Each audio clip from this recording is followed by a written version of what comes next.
para ma-divert ni Senator Hontiveros ang atensyon mula sa kanyang modus operandi na nabulgar at naibunyag papunta po doon sa pag-uusapan ang kanyang isinampang reklamo.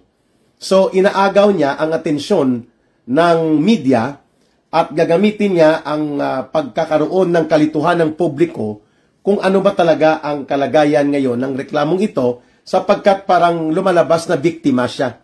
Well, in fact, siya ang nang bibiktima kung pagbabatayan po ang salaysay at pahayag ni alias Rene na nang bibiktima po ng babayad, ng re-recruit, ng mga bulaang saksi, ng mga peke at sinungaling na witnesses upang itatanim niya sa kanyang mga ginagawang Senate Committee investigation. The way Hontiveros conducted a one-woman show sa napakabayas at napaka-iskandalusong prejudged.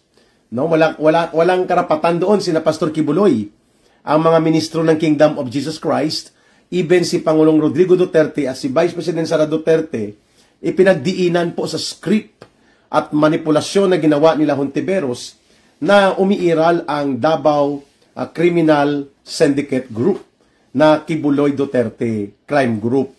Yun pong teorya niya eh. Yun ang kanyang gawa-gawa o concocted. Yun po ang kanyang mga kathang isip.